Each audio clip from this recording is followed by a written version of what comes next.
guys In-House Conversations presented by Microsoft. My name is Ahmed Ishmael. I'm head of housekeeping.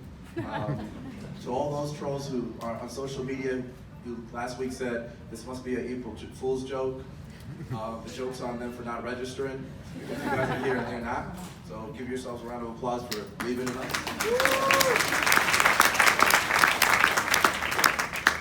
Today we'll take us on another historical journey as creatives who make things happen out of nothing.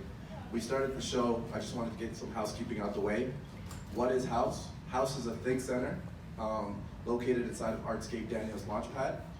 What we found in our journey is we all have these great places to shop, eat, party, but nowhere to think. Thinking is the most fundamental thing we do as human beings. Good or bad actions come from our thoughts. We don't all have the answers and we don't know everything, but through our relationships and our networks, we felt like we could find individuals who do. So in addition to our multidisciplinary academic program at House, we continue to spark our transition of bringing great speakers to the space to answer thoughts and questions about things you always wanted the answers to, but you didn't know where to get them. So that's kind of what we wanted to do as a vision here. We never thought we'd get this much support when we first started House.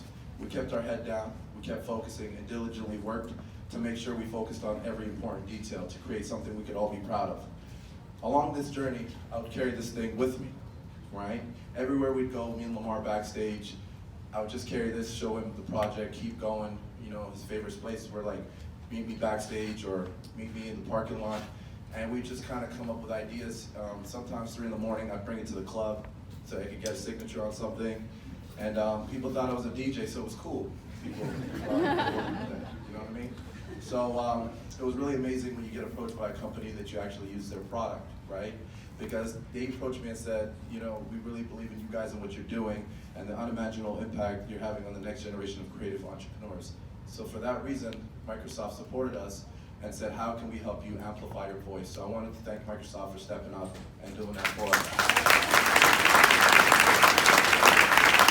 So for that reason today, we're here, which is why I'm excited to announce this collaboration. It's going to be one of the most authentic experiences the creative community could participate in.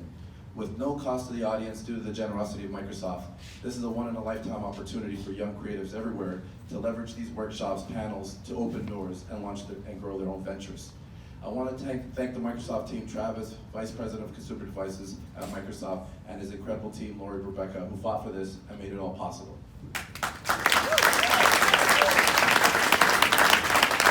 Another housekeeping note that I wanted to share with you all today is there's so many people that have done the remarkable things to make House matter, and we'd not be sitting here today if they did not join us on that journey.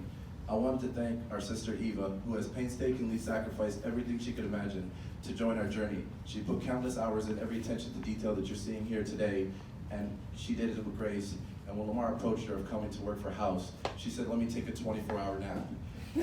And she woke up, and after that said, I'll leave my career in marketing because I feel like with House, I can do more. So thank you, Eva.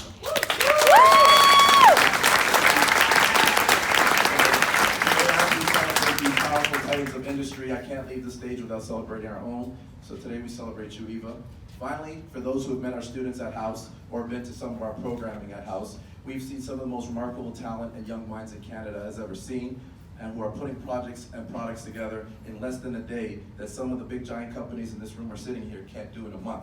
So with that being said, you know, when we say we wanted to change our game, we did so by investing in the future, and that's our young people. So why I encourage everyone who came to this room today who are in a position to hire, I want you guys to look around and hire our students, because I bet the House any day that our students will kill it. So thank you guys for that.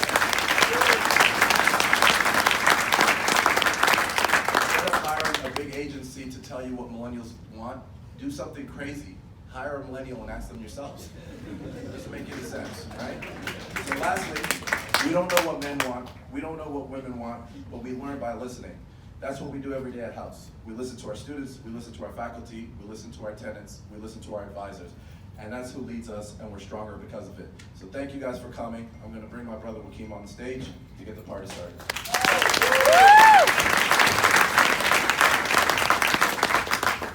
Okay, how's everyone feeling? Great! Okay, one more time. How's everyone feeling? Okay. So, thank you, Ahmed, for setting the tone here. And again, thank you, Microsoft, for joining us on this journey. It's been one of those things where all we've wanted to do from the get-go is put amazing people in a room together and listen to them talk, and hopefully impart knowledge to the next generation of people who are going to be doing the actual next generation of stuff. So this is a huge honor for us to have everyone here. And I just want to do a little bit of like reflection quickly for 5 minutes with you guys. So when we had open house, we had an amazing success with it. We were feeling really galvanized. We were like, all right, we got to jump into the next thing. We wanted to make sure that this next thing that we did was something that was continual and it kept happening. So we started devising this idea for these 12 months of programming, these 12 months of conversation, and it spiraled and it turned and it became a battle back and forth of what is that going to look like, who are we going to bring on. And for me personally, it's super important. I grew up in this city. I come from a family of artists, so I have like big boots to fill. My mom, who's in the audience, you guys might have known her from children's television shows. She kind of like haunted my whole generation and was in that stuff. She was an artist, a singer, an actor, and an activist. She's been countlessly on boards, both for ACTRA and for youth organizations trying to get minorities and other lesser known and lesser heard voices heard loudly. My aunt is a singer, a jazz singer, also an activist. She created a festival in the 90s called Kumbaya Festival, which raised millions of dollars for AIDS research in Toronto at a time when that was still something that wasn't talked about and was stigmatized. My uncle Clark Johnson, he is a actor, director, producer. He's been a huge quiet voice of getting black stories and stories that are not generally heard on film, and has been a huge mentor, low-key. So my family's been doing all this crazy stuff low-key for a long time. So this word activist for me kind of isn't what it is normally for a lot of people, where it's like this loud, aggressive thing. It's been filtered into me, and it's more about how do we make a lasting impact to people. I'm so proud to call Lamar and Ahmed my brothers because they come from a community in Toronto that for a long time was not heard at all. So the fact that when they did this initiative, the response that we got from that community was huge. They felt comfortable, they felt welcome in this space. A lot of spaces in Toronto are not necessarily always a welcoming place for people that don't see themselves represented all the time. So this space has been a home for that, and it's something we really strive for. And I want to give a round of applause to all of our students who come through these doors, because it's a really amazing step that they take to show up here. So can I give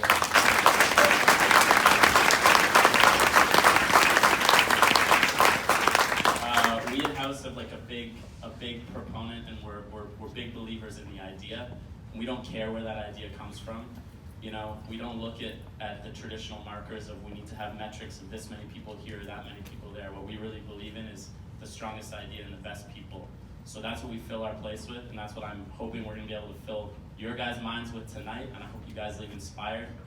In December after House, I approached a really good friend of mine named Olivia Perez, and I said, Olivia, I need people, I need ideas, I need options of interesting folks to come to this, speak to our students, to kind of grow with us. She jumped into it. She'd come to our open house. She left fully inspired, like everyone else who came through these doors. She said, I want to help any way I can. So we kicked around names, we kicked around ideas. Olivia's busy. She runs a business, multiple businesses, and she's a writer, writing for Forbes.com, New York Times, etc. So she gave me time to actually think about this process and really went through it with me. And the thing we kept landing on was these powerful names. They so happen to be female. And we didn't want to make this a thing about, okay, we're going to make a female panel and it's going to be this thing. No, these were the voices that kept ringing loudest to us. And through a lot of hard work and preservation, we got a lot of these people in a room. It took a long time, and we're really, really happy to do this. So I want to bring up Olivia Perez to introduce this panel.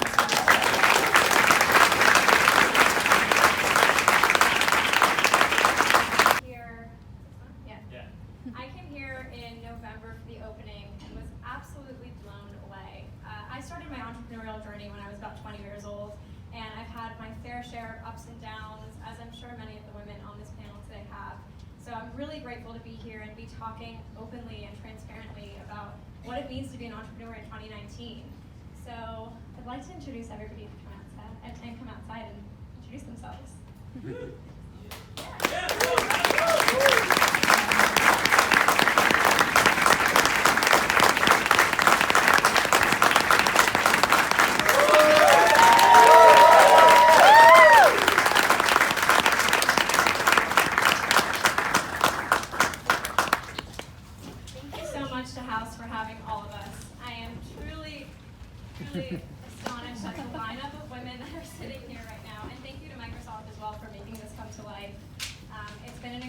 journey working with the guys at House. They are luminaries of this next generation, and I'm really excited because I think that this here is going to be the hub of the next generation of the best entrepreneurs we've ever seen. Yeah.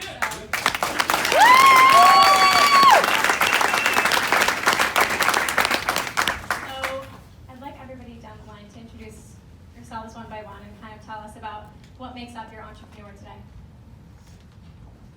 Hi everyone, I'm DeBaun. I'm the CEO of Blavity. We make Afrotech, 2190, Shadow and Act, Travel Noir, and of course Blavity. And we're a media company focused on Black culture.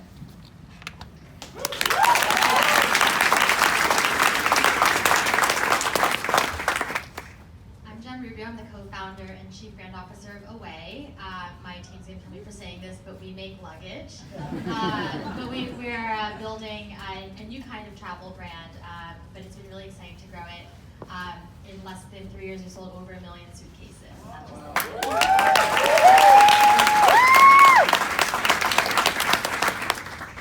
Hey guys, I'm Hadid, and as of right now I'm a model. I feel like there's a lot more I have to do in my life. I'm so excited to hear all these women talk, but I guess I'm a model, and that's what I'm doing as of now.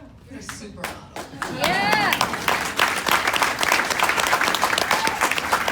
Hi everybody, I'm Lala Anthony, and I'm an entrepreneur, I'm an actress, a producer, author, amongst other things, but definitely just an overall entrepreneur like you guys are.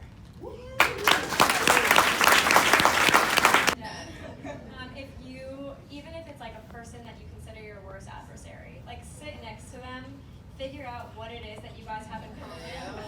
I'm sorry, you're right, okay. Elaborate it, beat the chat.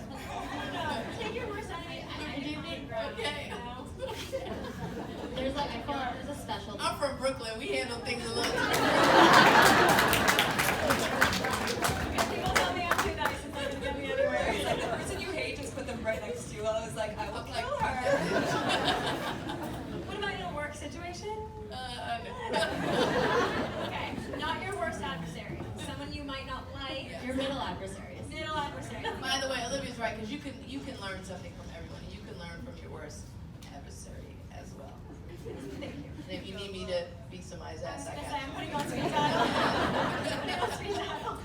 I do think there's a special place in hell for entrepreneurs who think it's like a zero-sum game and who think that they can only be successful if everyone else around them is like pushed down or pushed away, like there can only be one at the top. Because I think from all of our experience, like that's not the case. I've had so many people help me along the way, and I feel the need to do the same. And I think even when it's competitors, like yes, like for your adversaries, maybe we're not collaborating Middle with them. adversaries. Yeah, your middle adversaries. But there is room for everyone to succeed, and I think it just like all ships rise with the tide or whatever. Agreed. I totally agree, because none of us got here on our own. None of us were just born into what we're doing. You know, someone had to help us, give us contacts, pave the way, and I'm all about, giving that back. It's so important, because none of us got here on our own. We were all helped at some point during the way, me at numerous points during the way, and I never forget that. And I'm all about giving back and helping the next person, for sure. Family issues, like so many different things, and you can find inspiration and emotion. And I'm inspired by just women and men in general. Like every day I see different things. People are always like, what account do you look on, like when you feel inspired? I never knew how to answer that, but then I realized it's Jada. And she is the most inspiring person just because she is so, straightforward with everything. She's so enlightening. And for me, I guess it's her. I'm reading a Stephen King book right now for about 2 months because the only time I can read is on the plane. But that, it's a murder mystery. It shouldn't inspire me so much in my everyday life. Oh my god, you guys should read it, honestly. But to feel inspired by that is crazy. But honestly, I feel like just being able to put your brain in different situations and, put yourself in other people's shoes is very inspiring as well. To not be yourself for a day and kind of remember that everybody is different. And that's how I feel inspired, by just like wanting to be different, but also, noticing the differences in everybody else and getting inspired by that. I feel like when people talk about inspiration, it's always like, who do you look up to? Like, who do you aspire to be? And I think so much of what inspires me lately is my team.